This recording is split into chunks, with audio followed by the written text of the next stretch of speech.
Hi friends, welcome back to my channel. ತುಂಬ ಚೆನ್ನಾಗಿ ಕೇಳ್ತಾ ಇದ್ರಿ, ಪಿ ಸಿ ಒಡಿಯಿಂದ ನಿಮ್ಮದು ಹೇರ್ ಲಾಸ್ ಆಗ್ತಾಯಿತ್ತಲ್ಲ, ಅದನ್ನ ಯಾವ ಥರ ಕಂಟ್ರೋಲ್ ಮಾಡಿಕೊಂಡ್ರಿ ಅಂತ. ಈ ವಿಡಿಯೋದಲ್ಲಿ ನನ್ನ ಪಿ ಸಿ ಒಡಿ ಜರ್ನಿನ ನಿಮ್ಮ ಮುಂದೆ ಹೇಳೋದಕ್ಕೆ ಇಷ್ಟಪಡ್ತೀನಿ. ನನ್ನ ಹೇರ್ ಲಾಸ್ ಆಗೋದನ್ನು ನಾನು ಯಾವ ಥರ ಕಂಟ್ರೋಲ್ ಮಾಡಿಕೊಂಡೆ, ನನ್ನ ಹೇರ್ ಇಷ್ಟು ಉದ್ದ ಆಗಿ ಬರೋದಕ್ಕೆ ಕಾರಣ ಏನು ಅಂತ ನಿಮ್ಮ ಮುಂದೆ ಹೇಳ್ತೀನಿ. ವಿಡಿಯೋನ ಕೊನೆವರೆಗೂ ನೋಡಿ. ಹಾಗೆ ನನ್ನ ಚಾನಲ್ನ ಯಾರಾದರೂ ಸಬ್ಸ್ಕ್ರೈಬ್ ಮಾಡ್ಕೊಂಡಿಲ್ಲ ಅಂದರೆ ಸಬ್ಸ್ಕ್ರೈಬ್ ಮಾಡ್ಕೊಳ್ಳಿ ಫ್ರೆಂಡ್ಸ್. ಬನ್ನಿ, ಹಾಗಾದರೆ ಮುಂದೆ ಹೇಳ್ತೀನಿ ನನ್ನ ಪಿ ಸಿ ಒಡಿ ಜರ್ನಿನ.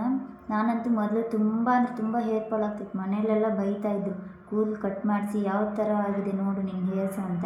ನಾನು ಯಾಕೆ ಇಷ್ಟೊಂದು ಹೇರ್ ಲಾಸ್ ಆಗ್ತಿದೆ ಅಂತ ಡಾಕ್ಟ್ರ್ ಹತ್ರ ಚೆಕ್ ಮಾಡಿದಾಗ, ಪಿ ಸಿ ಒಡಿ ಇದೆಯಮ್ಮ, ಅದಕ್ಕೆ ನಿನ್ನ ಹೇರ್ ಲಾಸ್ ಆಗ್ತಾಯಿದೆ, ಟ್ರೀಟ್ಮೆಂಟ್ ತೊಗೋಬೇಕು ಅಂತಂದು.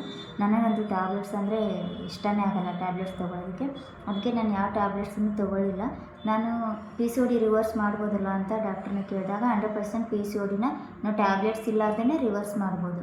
ಕೆಲವೊಂದಿಷ್ಟು ಜನ ಕೇಳ್ಬೋದು ಪಿ ಸಿ ಒಡಿ ಅಂದರೆ ಏನು ಅಂತ. ಪಿ ಸಿ ಒಡಿ ಬಗ್ಗೆ ನನ್ನ ಚಾನಲ್ನಲ್ಲಿ 2 ವಿಡಿಯೋನ ಮಾಡಿ ಹಾಕಿದ್ದೀನಿ. ಏನೇನು ತಿನ್ನಬೇಕು, ಏನೇನು ತಿನ್ನಬಾರ್ದು, ಏನು ತಿಂದರೆ ನಾವು ರಿವರ್ಸ್ ಮಾಡ್ಕೋಬೋದು ಪಿ ಸಿ ಒಡಿನ ಅಂತ.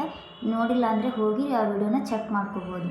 ಬನ್ನಿ, ಹೇರ್ ಲಾಸಿಗೆ ನಾನು ಏನು ಮಾಡಿದೆ ಪಿ ಸಿ ಒಡಿ ಇದ್ದಾಗ ಅಂತಂದರೆ, ಮೊದಲಿಗೆ ನಾನು ಪ್ರೆಗ್ನೆನ್ಸಿಗಿಂತ ಮೊದಲಿಗೆ ನಾನು ಫಸ್ಟಿಗೆ ಯಾವುದು ತೊಗೋಬೇಕು ಅಂತ ಡಾಕ್ಟ್ರನ್ನ ಕೇಳಿದಾಗ ಅವ್ರೇನು ಹೇಳಿದರು, ಗುಡ್ಡದ ನೆಲ್ಲಿಕಾಯಿ ಮತ್ತು ಸೀಡ್ ಸೈಕ್ಲಿಂಗ್ ಬಗ್ಗೆ ನನಗೆ ಹೇಳಿದರು.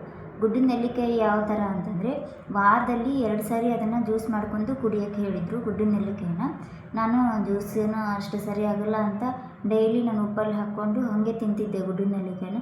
ಗುಡ್ಡದ ನೆಲ್ಲಿಕಾಯಿ ಅಂತೂ ತುಂಬ ಅಂದರೆ ನಮ್ಮ ಹೇರ್ಸ್ಗೆ ಹೆಲ್ದಿ ಆಗಿರೋದನ್ನೇ ಅವ್ರು ಹೇಳಿದರು ನನಗೆ ಡಾಕ್ಟ್ರು. ನಾನು ಅದನ್ನು ತಿಂತಾ ಇದ್ದಾಗಲೇ ನನ್ನ ಕೂದಲು ಇಷ್ಟು ಚೆನ್ನಾಗಿ ಉದ್ದ ಬರೋಕ್ಕೆ ಸ್ಟಾರ್ಟ್ ಆಯಿತು.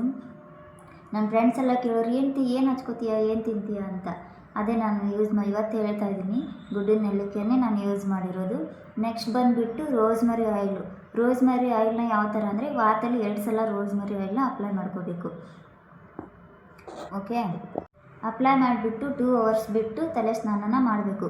ಮೊದಲಿಗೆ ತಲೆ ಸ್ನಾನ ಮಾಡುವಾಗ ಅತಿ ಬಿಸಿನೀರನ್ನು ಯೂಸ್ ಮಾಡ್ಕೋಬೇಡಿ ಮತ್ತು ಟೈಟ್ ಹೇರ್ಸ್ನ ಕಟ್ಟಕ್ಕೆ ಹೋಗಬೇಡಿ, ಅದರಿಂದನೂ ನಮ್ಮ ಹೇರ್ ಲಾಸ್ ಆಗುತ್ತೆ.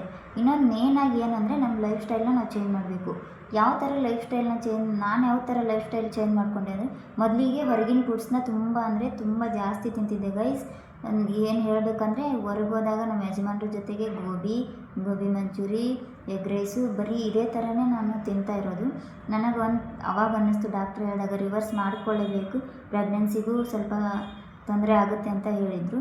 ನಮ್ಮ ಕೈಯಲ್ಲಿರೋದನ್ನು ನಾವು ಯಾಕೆ ಮಾಡ್ಕೋಬಾರ್ದು ಅಂತ ನಾನು ಹೊರಗಡೆ ಜಂಕ್ ಫುಡ್ಸ್ನ ತಿನ್ನೋದು ಬಿಟ್ಟೆ. ಮತ್ತು ಶುಗರ್ ಡ್ರಿಂಕ್ಸು, ಆ ಥರ ಹೊರಗಡೆ drinks, cool drinks, mango, Sprite ಅದನ್ನೆಲ್ಲನೂ ಕುಡಿಯೋದನ್ನು ಬಿಟ್ಬಿಟ್ಟೆ.